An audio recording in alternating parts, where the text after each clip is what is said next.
ว่าดีตอนเช้านะทุกคนจากเมืองจาการ์ตาตอนนี้กบอยู่เมืองไหนนะฮะกับบินฮอนบินมาจากบาหลีชั่วโมงกว่าชั่วโมงอ่อนๆตอนนี้เป็นครั้งแรกได้นี่มาเยี่ยมเมืองหลวงของประเทศอินโดนีเซียกำลังจะไปมองพักนะ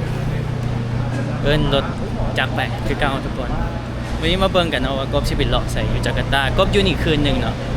มื้ออื่นก็บินไปใส่โบบอกเนาะถ้าติดตามคลิปต่อไปทุกคนกลับบ่น่าจะกลับเนาะเลาะมื้อนี้เป็นมื้อที่49แล้วเด้ดนเลยเด้จะไปโซนรถจากสนามบินนี่จักซื่อเนี่ย SOE โซอีกาเนี่ยโซอีกาโนจักแม่นหรือเปล่านี่ทางเข้าฮัลโหล88,000เนาะกระแพงอยู่ได้นี่เข้าไปเมือง20กิโล You order me, sir? น่า No. I will pay you. My maps? I'm sorry. 88 go here wait go here I'm sorry. ก็เบิ่งแมปนะ17 นาทีทุกคน 88,000 กีบ 88,000 อินโดเนาะเดี๋ยวจะคืนเงินให้ทุกคนเบิ่งกับแพงอยู่เด้นั่งไป17 กิโลมันไกลเนาะจากเดินบินอันนี้เป็นเดินบินที่ยอดฮิตเลยนี่น่าจะเป็นเก่าแก่ที่สุดเข้าไปในโซนในเมืองก็พักอยู่หันประมาณห่างจากซิตี้ดาวน์ทาวน์นะตัวเมืองเลยนะ2 กิโลเมตรก็เลือกไปอยู่โซนนั้นเนาะอันนี้เขาไม่ได้กดแอปได้นี่เขาเบิ่งแอปแล้วก็ดิวราคาเอาเนาะเขาจึงได้เต็มเด้เอาแอปไปแอปก็จะตัดเห็นก็เจ้าว่าจาการ์ตานี่รถติดก่อนบาหลีเนาะว่าบาหลีติดอันนี้17 กิโลเนาะเบิ่งอยู่แมปนี่แม่นเนี่ยบ่แม่น17 27อยู่นี่ของเราก็ขึ้น17ว่ะ27 กิโลชั่วโมงนึงทุกคนมันรถติดว่ารถอันนี้ก็มีเนาะรถเวียดแท็กซี่ตอนแรกที่นั่งรถเมล์เข้าไปเลยคือใช้เวลาโดนบนรถเมล์ประมาณ52เนาะเดี๋ยวก็จะขึ้นกันไปอันนี้ก็เลยนั่งรถจักรเอาซะมาคนเดียวเนี่ยมันง่ายสิแหละราคาก็ถือก่อนเนาะรถบ่ติดหลาย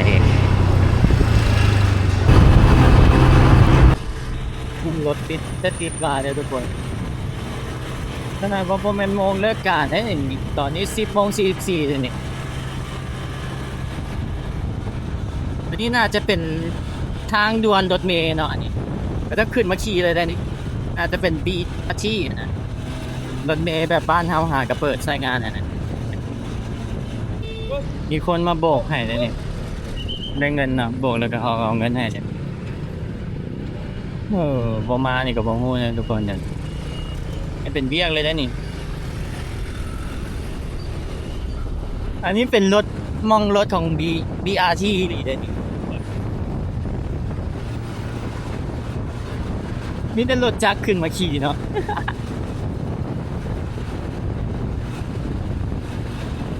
ทางฟังนั้นก็ได้อยู่2 เลนเนาะแต่มันรถหลายเลยทุกคนก็เลยขึ้นมาขี่BRT บ้านเพื่อนเขาจะเป็นซุ้งเก่านะทุกคนนะใช่ไหมจะค่ายยวนมาเลยด้วยแต่นี่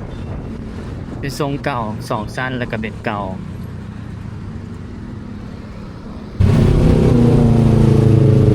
คนครับก็ว่าอังกฤษว่าเป็นเนาะทุกคนลมภาษาลาวใส่ตรงกันเพราะอังกฤษเนี่ยแล้วก็ลมภาษาอินโดใส่เลย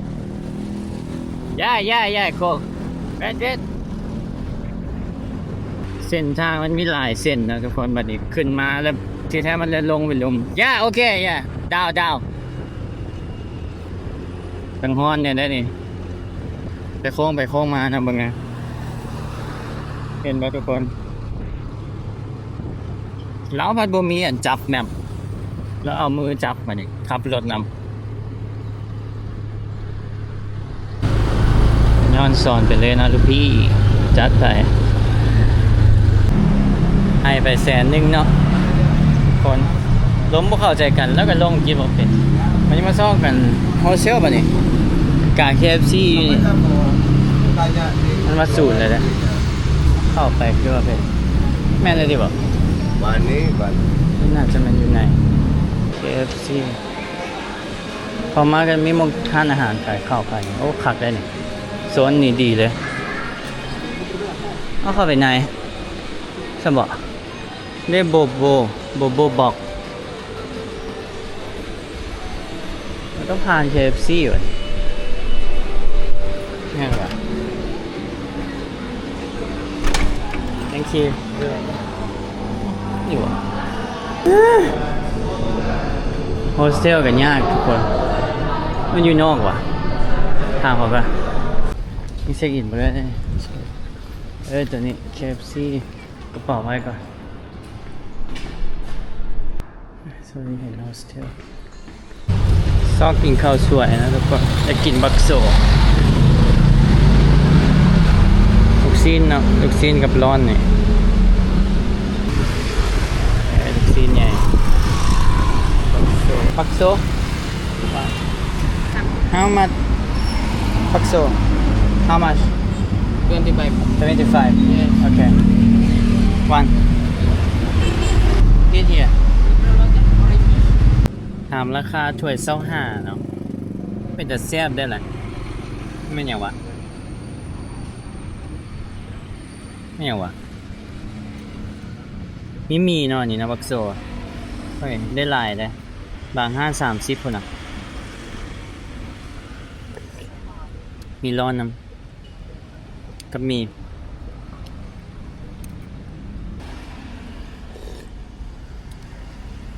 ได้เยอะเอาซอสอันนี้ใส่แซ่บเลยเผ็ดเนาะอันนี้มีร้อนกับมีเว้ยลูกชิ้น3 ตอน4กับตอนใหญ่บักโซมีถั่วงอกน้ำหนักถั่วงอกแล้วกับผักกันอันนี้ผักลวกทุกคนโอเคตัวนี้ขอเศร้าข้าวสวยนะ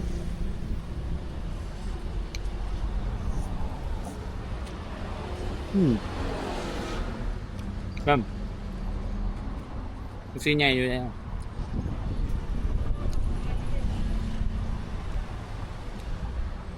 เด้งเนาะ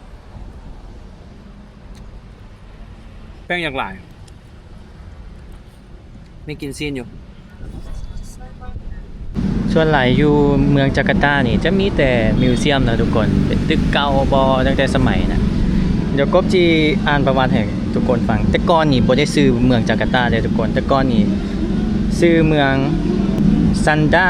เคราปาเป็นท่าเรือสำคัญในการค้าขายเครื่องเทศในสมัยก่อนเนาะเพราะว่าจาการ์ตาเป็นเกาะเดียวทุกคนแล้วในปี1572เมื่อสุลต่านได้ไล่โปรตุเกสออกแสดงว่าแต่ก่อนโปรตุเกสเข้ามาหุกห้ามเนาะถือว่าโปรตุเกสกับญาตินี่ไปทุกประเทศเลยเนาะไปอยู่ประเทศที่มันมีเกาะหั่นน่ะฟิลิปปินส์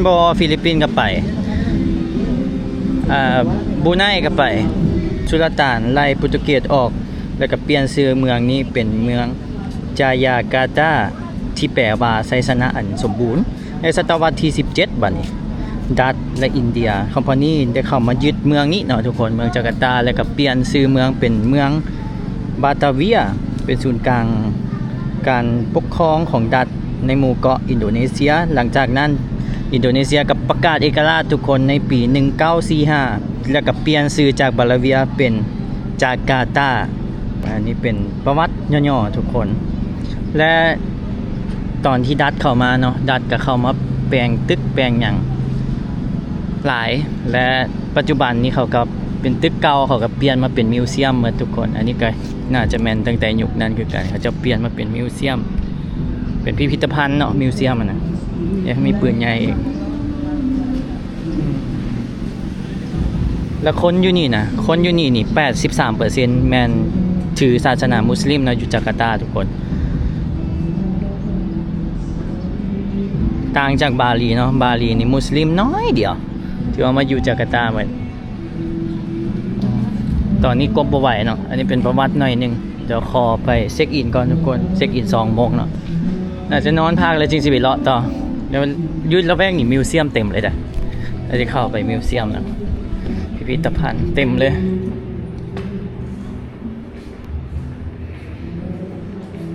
เมืองที่กบอยู่นี่ถือว่าเป็นหม่องท่องเที่ยวเลยนะ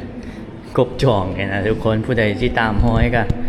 จองละแวกโซนท่องเที่ยวเลย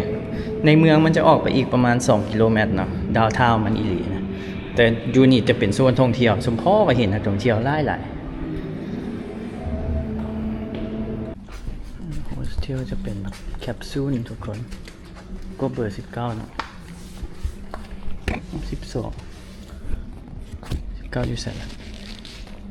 11 12 10อ้าวมันมีอันนั้นอยู่11 12 10 60การเล่นเกมเลยนะ16อันนี้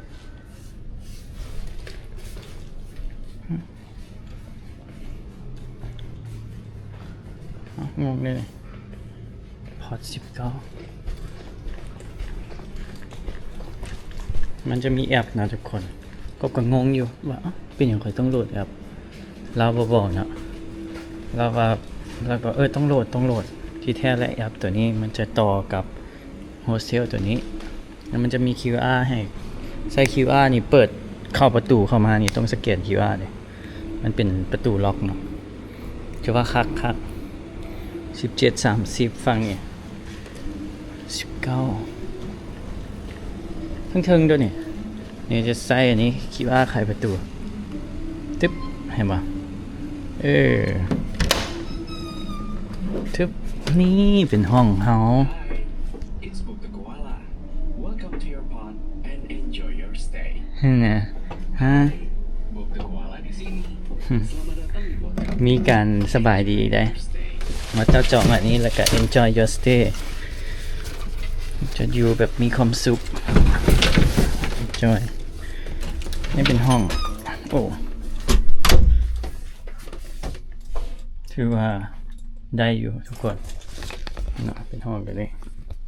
มีปลั๊ก2 ปลั๊กได้ฮะมีจอทัชสกรีนโอ้คักว่ะ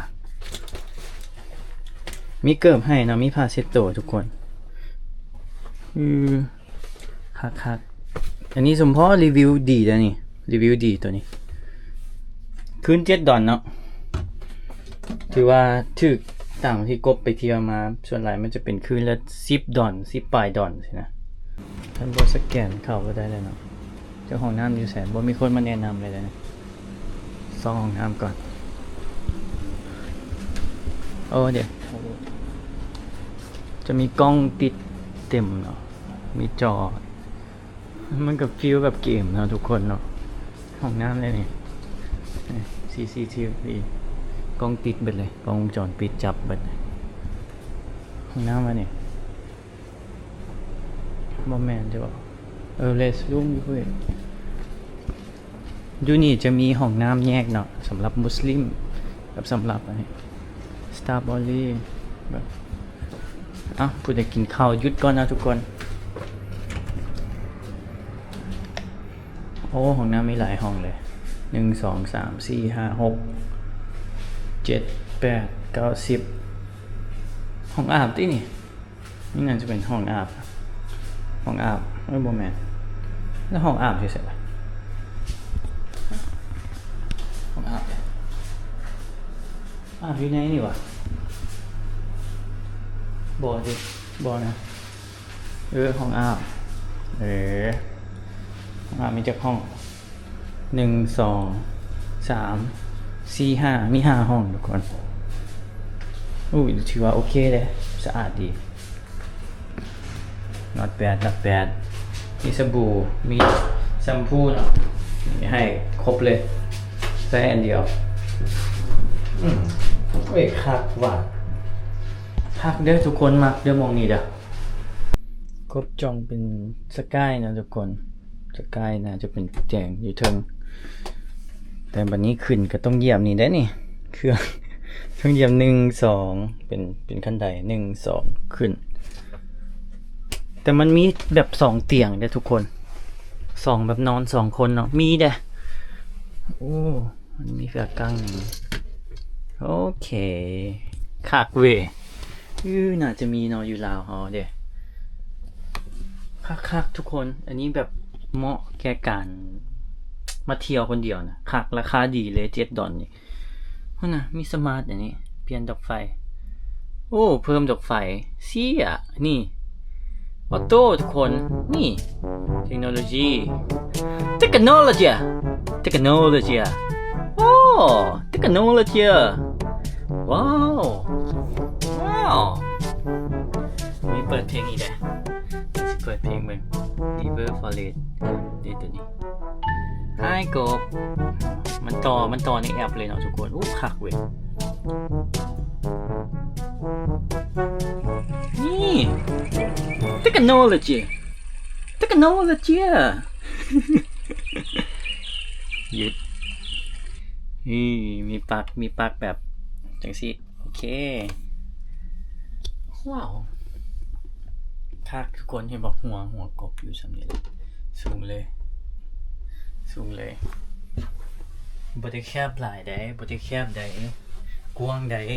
นี่ข้างๆนี่มานี่โอ้ว้าวคักทุกคน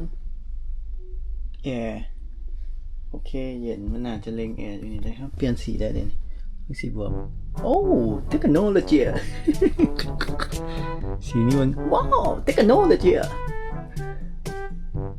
ว้าวโอ้คักเว้ยลิ้นคักสีขาวอันนี้รถไฟโอ้ว้าวคักทุกคนว้าวแท้ได้นี่อันนี้ว้าวได้เลยเทคโนโลยีว้าวครับสมพอแบบค้นให้ดาวหลายเลยกบชีอันนั้นเนี่ยผมจักดาวบอก9 จุดกว่าดาวไปเลย 9.1 ดาวทุกคนรีวิว 1,400 ปลายคนครับเทคโนโลยีเดี๋ยวนอนพักก่อนนะทุกคนเดี๋ยวจึงออกไปเลาะโอ้ยเมื่อยทุกคนนอนไปตอนนี้7:44กบรับตอนวาง 3 โมงเมื่อยไปเอาไปรอก่อนอย่ามันปิดก่อนนะมาจาการ์ตานี่ส่วนหลายก็ต้องไปมิวเซียมทุกคนกับตัวนี้ National Monuments ตัวนี้เนาะที่ว่าต้องไปคนเห็นปะตัวนี้ต้องไปเนาะเป็นจุดแลนด์มาร์คคล้ายๆเป็นฟิลแบบไปประเทศลาวกับไปไทยกับประตูไซกับธาตุหลวงประมาณนี้เดี๋ยวก็สิไปหมองนี้เนาะโอ้เดินรถก่อนโอ้เมื่อยแฮงเนาะตกใจมาทุกคนออกมาค่ำเลยเนาะแล้วก็มีคนเต็มเลยอันนี้ก็เป็นฟุกซ่องมีกีตาร์มีอย่างโอ้คุณเป็นฟุกซ่องญี่ปุ่นทุกคนก็เชื่อรถไปannouncement นี่เนาะน่าจะบ่ไกล16 นาทีบ่ไกลไปนี่แล้วก็อยากไปเบิ่งห้างเขาเจ้าเนาะไปก่อนรถฟังเดี๋ยวแล้วบัดนี้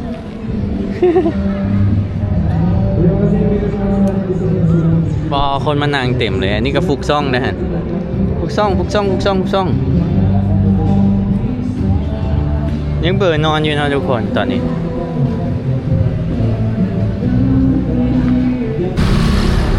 ที่ฟูดเต็มเลยมีตีนไก่มีลูกชิ้นมี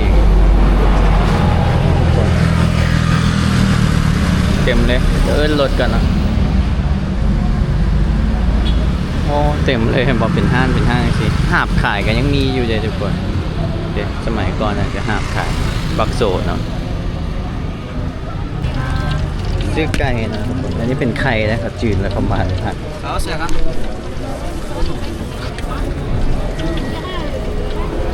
ไข่ทอดกระคักเนี่ยเป็นไม้สิยืนเพื่อหมุนเขาขึ้นอันนี้เป็นไก่ป่ะจ๊ะกินท้องกัน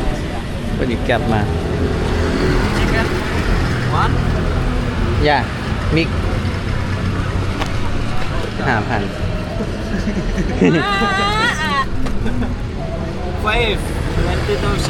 520 yes I need only no yes I need only one 5 5 here.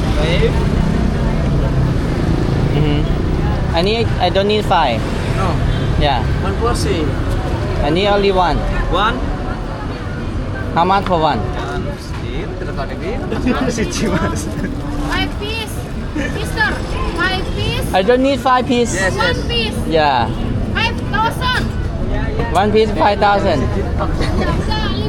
No, it's okay. It's okay. Okay, thank you. แพงขนาดใกล้ซื่อๆเลยทุกคนเดี๋ยวนี่ใช่ไหมไปเลยซะน่าจะแมนกันฮัลโหลโอเคแพงโพดก็เลยบุกิน เดินทางไปมองนั่นเอา announcement 8 นาทีทุกคน โอ้สตรีทฟู้ดที่เต็มเลยนะอะไรเป็นฟิวแบบปักโซเป็นต่างๆของทอดทุกคนผักไม้ต่างๆส้ม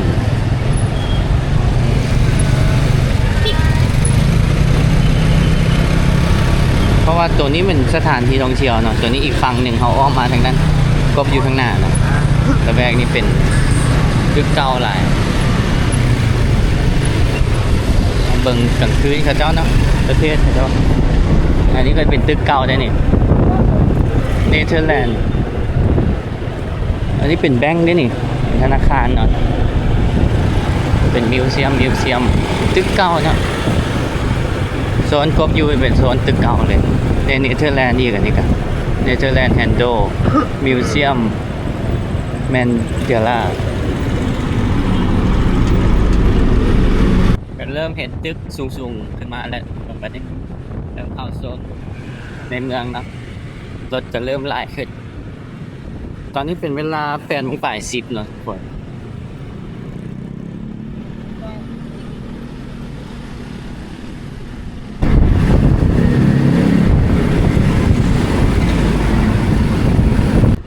เริ่มเห็นไกลๆแล้วทุกคนไปที่ซอกประวัติให้ทุกคนไปครับเลนส์เจ้าใหญ่ได้4 เลนส์ฟิวเดียวประตูไซเนาะอยู่ใจกลางเมืองคือว่าเขาเจ้าปลดปล่อยแล้วก็เจ้าก็สั่งตัวนี้เป็นมาน่าจะแมนเนี่ยอันนี้คือเนาะเดี๋ยวไปฮอดก่อนเดี๋ยวเซิร์ชเบิ่งข้อมูลบอกให้ทุกคนฟัง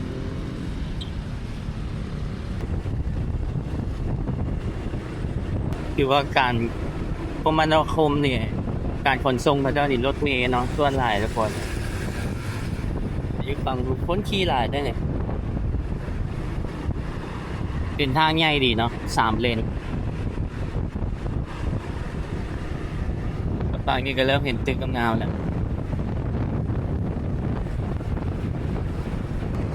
ตึกงามเนาะไปประดับ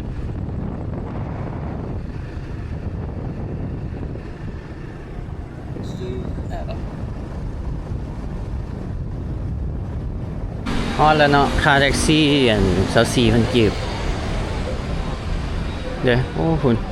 นี่ยางเข่าไก่ได้นี่หรือว่ามาฟังนี่วะน่าจะฟังอันนี้จะเป็นโซนแบบคล้ายๆตลาดนัดของกินอย่างต่างๆแม่นแล้วฟังนี้ปิดตัวนี้อยากว่าเบิ่งซื่อๆนะอยากว่าถ่ายรูปหน่อยเดียวซื่อๆไม่เข้าฟังได้บ่นี่ เดี๋ยวมันอ่านมาจากไหน amusement ป่ะคนนี้อังกฤษกับโบเก่งเนาะ national monument นะคือ monument นี่เนาะทุกคนเขาสร้างขึ้นเพื่อเป็นอนุสรณ์การต่อสู้แห่งเอกราชและหัวใจของจาการ์ตาบ่มีอย่างไรเนาะทุกคนอันนี้เขากับมาเบิ้งได้มาเลยเด้มาให้เห็นมาเบิ้งให้เห็นให้ฮู้วันนี้ก็สิไปห้างต่อเลยพอเวลามันสิบ่ทันเนาะห้างมันปิดตอน 10 โมงทุกคนอยากไปเบิ้งเนาะว่าห้างเขาจะเจริญส่ำใดอยู่ในตัวเมืองจาการ์ตานครหลวงของประเทศอินโดนีเซีย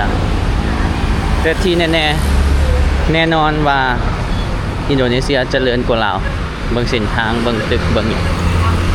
และคนอยู่นี่เนาะ อยู่เมืองจาการ์ตานี่11ล้านกว่าคนเนาะทุกคนในสถิติในปี2023แล้วคนที่ว่าอยู่ละแวกละแวกตัวเมืองเนาะคนที่อยู่ในซานเมืองของประเทศจาการ์ตานี่มี35ล้าน3แสนกว่าคนทุกคนเฉพาะอยู่ในจาการ์ตานี่11ล้านกว่าคนหลายกว่าประเทศลาวเลยเนาะโอ้โหคนเขาเจ้าหลาย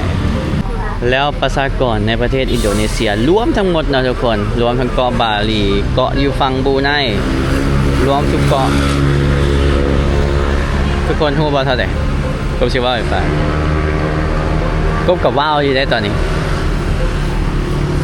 275ล้านคน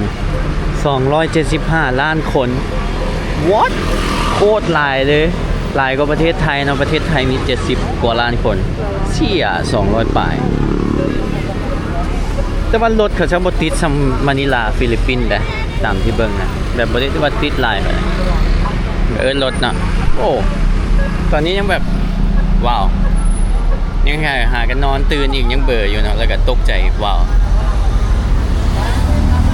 285ล้านคน what ไปห้างต่อนะทุกคนเปล่าเดี๋ยวเราสิปิดก่อน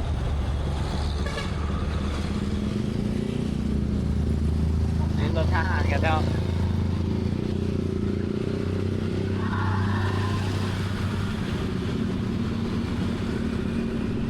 น่าจะแบบช่วงประท้วงตีเบิ่งเนาะพี่ชิแมนช่วงประท้วงนั่นแหละแล้วก็มีทหารเนาะ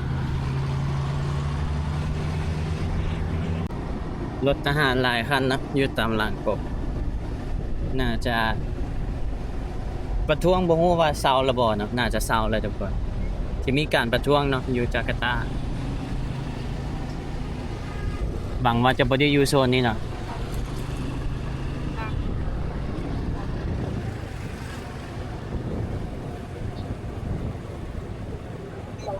แท็กซี่เต็มเลยฟังกบลงขนาดจะเป็นทางเข้าเนาะแต่ตอนนี้เขาจะปิดทางเข้าจิตย่างเข้าไปในมอนูสเมนต์นะอนุสรณ์นะอันนี้โซนฝั่งนี้รู้สึกว่าคือคาดกลัวเนาะโอ้รถทหารอยู่อ้อมเลยทุกคนอยู่อ้อมเหมือนมอนูสเมนต์นี่เลยเป็นจุดอยู่เนาะแล้วก็มีรถเลาะทหารรถอ้อมไปอ้อมมาอาจจะบ่มีการซุ่มนุมกันแล้วเนาะ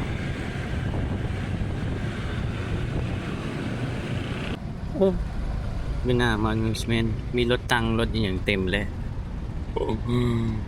ทุกคนเมื่อกี้ก็เห็นประมาณ 5-6 คันกล้าทายหลายนะยานเกียร์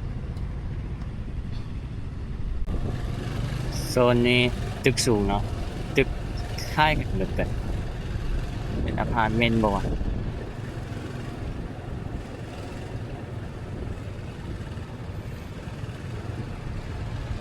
น้ำตึง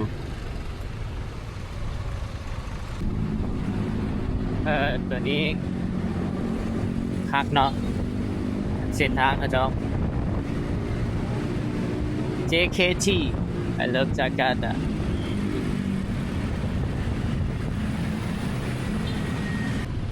เพราะเป็นห้างใหญ่ดีได้นี่ ZCPT เนาะเป็นคนแนะนำมาเลยครับโอ้โหตึกอยู่หลังแบบสูงนะตอนนี้ก็กบฮอดห้างเลยเนาะห้างมออาเมนอังเกรกห้างที่ใหญ่อยู่จาการ์ตาเดี๋ยวสวยเบิ่งโคตรใหญ่เลยจ้ะ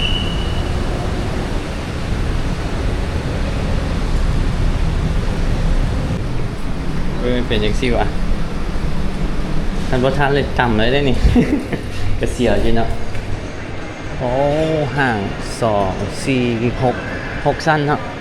ถือว่าใหญ่เลยโอ้ลูลาว้าวที่แล้วทุกคนคันบ่มา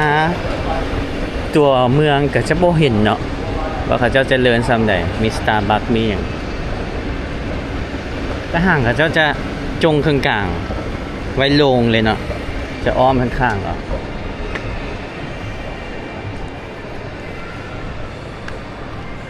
แล้วอยู่ใกล้ๆกบอยู่นี่มันมีห้างอีกห้างหนึ่งอีกแต่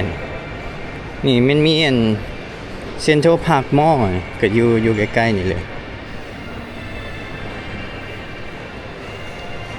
ฟรี Wi-Fi อีกได้โอ้มันเป็นแผ่นผังแบบง่ายๆทุกคนกบอยู่นี่เอาเข้ามาข้างหน้าประตูแล้วพี่มันอ้อมเป็นจังซี่ได้คือว่ามันลงแต่กลางบ่แม่นเนาะไปลงไปนี่โรงหนังอีหยังอยู่นี่ซีนีมา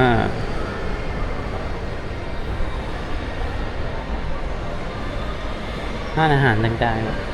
ๆแต่ว่าสไตล์กบบ่กินเนาะแพงเดี๋ยวไปลองกิน KFC อยู่นี่เบิ่งสิเป็นจังได๋แต่อันนี้มันย่างหรอกคันไดเลื่อนก็มีมันบ่มีแบบคันไดเลื่อนขึ้นเนาะมีมันอยู่โซนคนโอ้ยบ้านนอกเด้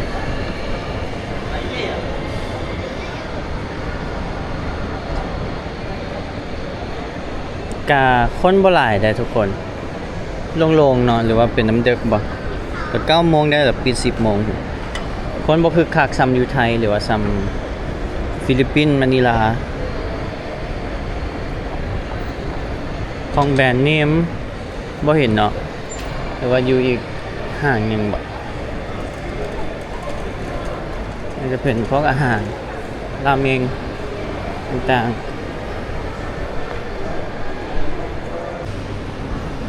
ย่างมามันก็จะมีโซนอันนี้ลงค่อนข้างอยากว่าซับซ้อนเนาะสำหรับกบด้วยทุกคน งงเนาะเราลงไปก่อนนะลงไปมันพวกช้อปปิ้งเครื่องเสื้อผ้าจักอยู่ไสอยากเบิ่งซื่อๆเด้อทุกคนกระเป๋าเต็มแล้วเนาะอยากมาพาทุกคนรอบพวกเครื่องต่างๆสปอร์ตอยู่ลาวบ่มีเนาะมีดิเคทลอนโอ้ไปซื้อกันสายฮัดแอลก็เอามักไฮคิงเนาะเฮาก็ต้องมาเบิ่งพวกไฮคิงก่อนเต้นต่างๆแล้วกบเลาะกันเนาะปลาทุกคนว่าจิบ่ซื้อเนาะแต่เห็นทรงมันเป็นย่างปลามันเป็นแบบถอด10ได้ก็เลยเอามาเบิ่งเดี๋ยวสิไปลองเนาะเนี่ยมันเป็นขายาวย่างปลาแล้วถอดเป็นขาสั้นได้นะมันขัด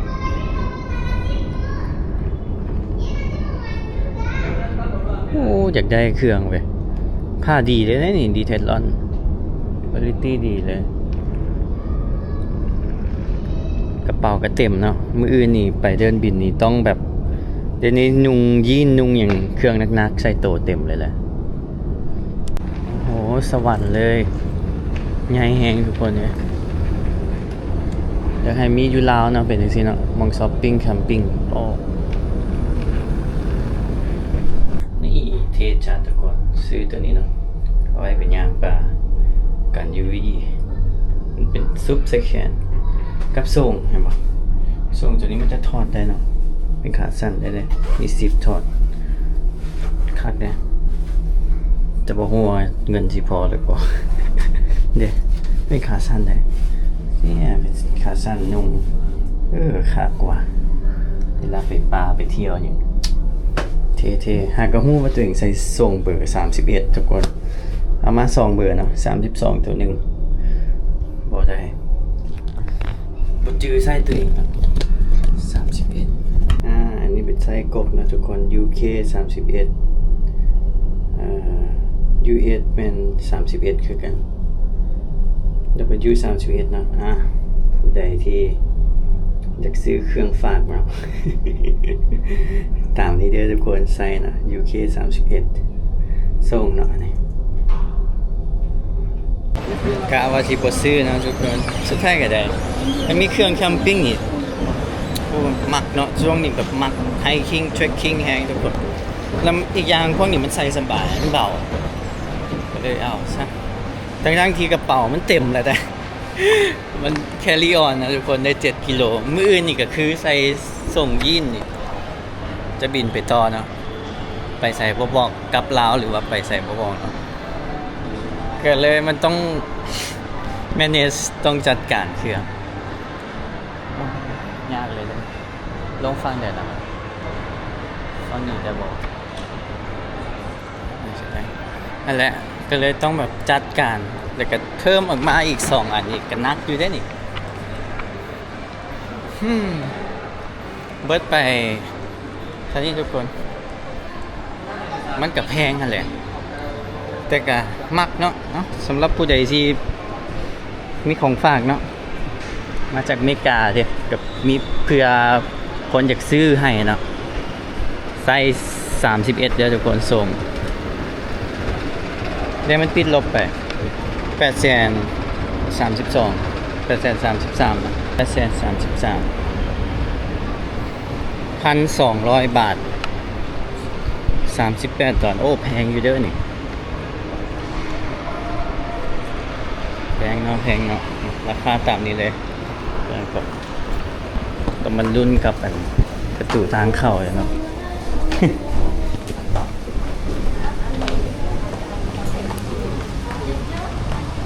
เอินโกเจ็กก็มันกลับแถวหอพักเนาะขี่รถจากพระอ้ายเอาชิวๆบ่ได้รอหลายนะทุกคนมันสิปิดแน่กบอยากไปหลายบอนเนี่ยโปรเจกต์อยู่ลุมเด้อลองไปดิวเลย อันนี้อยากช่วยพวกกันไรเดอร์เนาะทุกคนกดเบิ่งในแอปราคา31เนาะแล้วก็บ่กดแอปแล้วก็ดิวกันให้เราได้เต็มเลยนะ 100% เลยนะคันกดแอปแล้วก็แอปพลิเคชันมันก็จะตัดไปเนาะพวกไรเดอร์พวกคนขับรถก็จะบ่ได้เต็มนะเรียกเงินเต็มจำนวนเอาไปเฮ็ดจังซี่เอาสวยๆกันห่างจะใกล้ๆกันเนาะห่างต่อมาเป็นเซ็นทรัลพาร์คทุกคนมีแค่เส้นเดียวแล้วห่างต่อมาตัวนี้มียูนิโคลก็ห่างใกล้ๆกันเลยย่างมากันได้เนาะแต่ว่าสิปิดแล้วครบกันเลยสิกลับโฮเทลอ่ะงามเนาะแถวนี้เนาะตึกสูงดี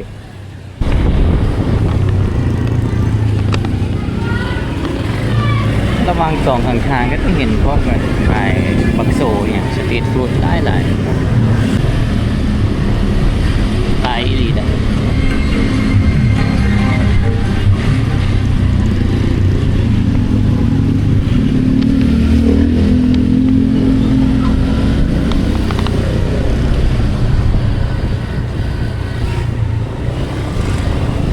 อ้อันนี้เป็นผักทุกคนตลาดสดแล้วก็ขี่ไว้นะจะเฝ้าลายตาเลยทุกคนตลาดสดผักเต็มเลยด้วย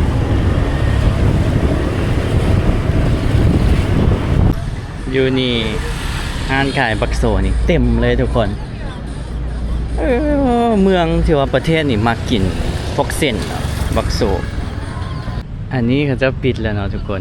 แล้วก็กบหันต้องย่างไปจังซี่มันถามว่ามันอ้อมไปพุ่นบ่ได้บัดนี้แท็กซี่มาส่งอยู่หั่นน่ะเมื่อกี้นี่แล้วตำรวจพัดถามก็คิดว่าเขานี่นะคิดว่ากบนี่เป็นคนอินโดทุกคนทุกเทื่อเลยไปซื้อนี่ก็คือกันกับล้มภาษาอินโดใส่ไปฟิลิปปินส์กับว่าเขาเป็นคนฟิลิปปินส์ไปอินโดกับว่าเขาเป็นคนอินโดเนาะ เขาก็ล้มภาษาใส่กับบอกว่าบ่ข่อยสิย่างอันนี้แมปมันให้ย่างไปฝั่งนี้โบโบอหย่างล้มอหย่างบ่เข้าใจกัน no English no English please สินะเขาก็ no English เขาก็บ่ได้อังกฤษบัดนี้เสียดบัดนี้แต่ก็สุดท้ายก็เข้ามาได้เนาะทุกคนเกือบบ่ได้ เกือบได้ย่างอ้อมไก่เก่าๆนี่จาการ์ตาเนาะมิดเลยนะเห็นตำรวจยามกบกับว่าโอ้มันมีสภาพบ่อย่างฉันบอกโล่งเลยทุกคนเขาเจ้าน่าจะขายเครื่องไปหมดเลยเนาะตอนนี้เกือบ10 โมงมิดเลยบ่เห็นผู้ใดมันจะมีมิวเซียมอยู่นี่เนาะมิวเซียมหนึ่งกระดังคือกันแต่กบบ่ได้มาดิจาการ์ตา History Museum จะอยู่บนซ้ายมือนี่สมพอพวกกันยามจึงบอกว่าพวกกันตำรวจเองเขาน่าจะบอกว่าปิดแล้วโซนนี่เป็นโซนเมืองเก่าเลยนะตึกนี่เป็นตึกเก่าอยู่ได้นี่สมัยนั้นเลย แมนอีหลีเนาะโซนนี้เขาจะบ่ให้เข้ามา นอกจากว่าเจ้าพักอยู่ในตัวนี้เพราะตึกตัวนี้มันเป็นอยู่ในนี่เลยโบโบบ็อกเนาะตัวกบนอนนะทุกคนเขาเอิ้นตึกโบบ็อกเห็นบ่ฟังนี่ก็มิดเลยว่ามีไผเลยฟังนี่ก็มิดหลังจากที่ว่าตื่นนอนมาเนาะตอนกบลงมานะเห็นบ่คนจะเต็มเลยอันนี้จะเข้าไปในเนาะจะเป็นตึกจังสิแล้วก็จะอ้อมจังสินะแบบคล้ายๆกำแพงเนาะแล้วก็เข้าไปในแล้วก็จะเป็นมิวเซียมทุกคนพิพิธภัณฑ์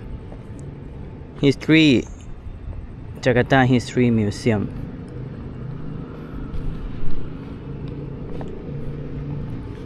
เราจะกินอย่างบ้านนอกบ้านนี้เอาเครื่องไว้ก่อนซะจะไปกิน แปลกเลยแบบมิดเลยนะ น่าจะปิดตอน10 โมงหรือว่า9 โมงครึ่งนะบ่มีผู้ใดอยู่เลย จากที่คึกคัก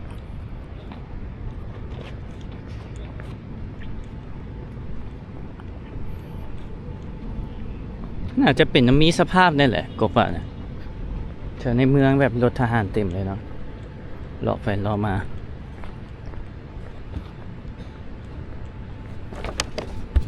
KFC กับปิดแล้ววันนี้คือว่า4 ชั่วโมงโอ้บ่มีอันกินข้าวแท้ๆได้นี่เสียมินิมาร์ทอยู่นี่กับปิดทุกคนเอ้าสิกินหยังบัดนี้ สิแหละอยู่นอกหันเปิดอยู่เนาะกินอยู่นอกเอาแต่ว่าโซนนี่มันจะเป็นตึกเก่านะแล้วเขาเจ้าปิดไว้เว้ย10 โมงนึงได้นี่อ้าวสิออกไปได้บ่ล่ะปิดประตูได้เดินรอดได้ฮะดีจะมีห้านอาญามอันนี้เนาะทุกคนกินปลาดุกจืนมีไก่25เนาะก็ถือว่าโอเคเดี๋ยวต่อหน้าเลย KFC ปิดเนาะเกือบไปแล้ว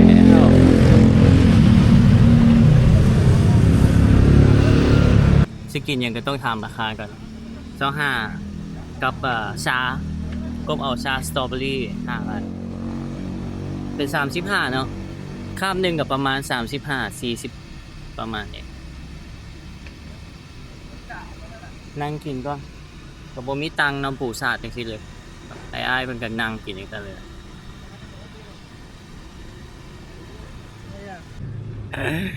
เอาให้พี่เนาะสั่งอันนั้นมาเอาอันไก่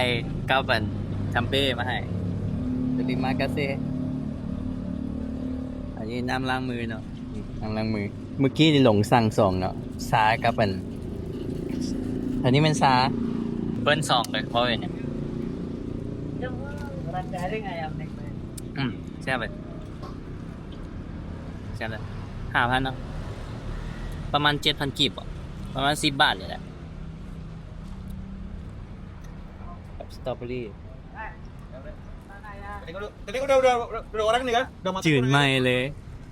เมื่อกี้นี่จืดไก่เลยเจ้าของห้างก็หัวอยู่เมื่อกี้ no ticket no chicken fish fish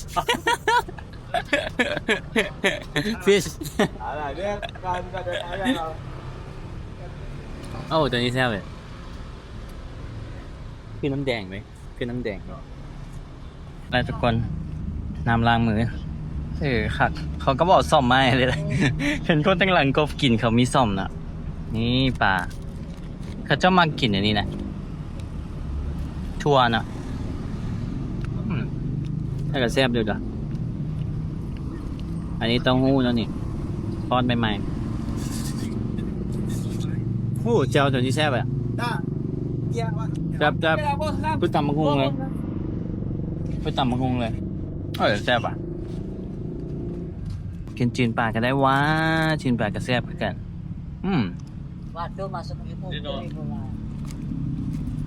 แต่ว่าฮ้อนได้เนี่ยคือใหม่ๆนะโอ้โห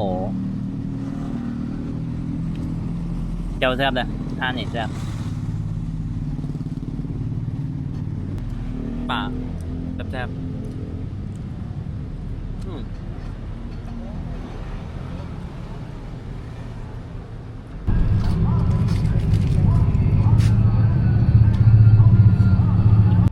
ว่าแซ่บเนาะทุกคนกินเบัดไป45มันกีบเนาะ67 บาท2 ดอลทุกคนไปโอ้ก่อนที่เข้ามานี่เขาไปต้องขอเบิ่งอันนั้นเด้เบิ่ง QR เนาะบอกใช่ถามว่ามี QR ตัวนี้เขาจึงให้เข้ามาอยู่ในนี่บ่มีผู้ใดเลยมีแต่คนพักนี่เฮ็ดจังซี่มันเซฟดีเลยเซฟสำหรับนักท่องเที่ยวเซฟดีเสียจะเซฟฟ้าเนาะอยากให้มีอยู่ลาวเลยไปเองสิ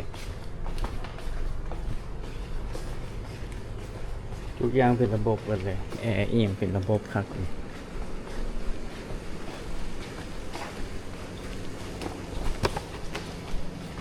ห้อง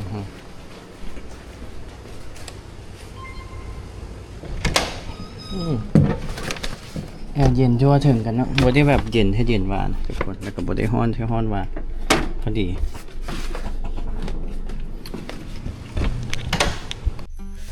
คลิปนี้ก็ถือว่าเป็นคลิปจาการ์ตา1 วันเนาะทุกคนก็ไปได้จะซ้ำเลยเพราะว่านอนบ่ได้ไปหลายบอลเนาะที่แนะนำก็ไปอโนเอียงก็เอิ้นเอียงตัวอนุสรณ์นะที่ก็ไปมองแรกนะ National Monument คนที่ว่าอยู่บาหลีอยู่สุราบายาบอกว่าให้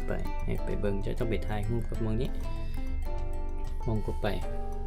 ถือว่าเจ้าไปฮอตจาการ์ตามีอย่างไรทุกคนคลิปนี้ก็ไป announcement แล้วก็เลาะให้ทุกคนเบิ่งบ้านเบิ่งเมืองเนาะไปห้างแล้วก็กินสตรีทฟู้ดว่ามีอย่างไรแล้วก็ว้าวในจุดตัวนี้ตัวโฮสเทลอย่างนี้ครับนี่บ๊ายบายทุกคนบ่ไหวนะต้องนอนพักผ่อนเนาะกบจะเดินทางต่อมื้อตื่นแต่เช้าไปแอร์พอร์ตไปสนามบินเนี่ยใช้เวลาชั่วโมงกว่ารถติดอย่างนี้บ๊ายบายถ้ามาคลิปนี้กดไลค์กดแชร์กดติดตามนะที่สำคัญทำสกิปโฆษณาทุกคนบ๊ายบายขอตัวไปอาบน้ำพักผ่อนก่อนบ่ไหวนะบาย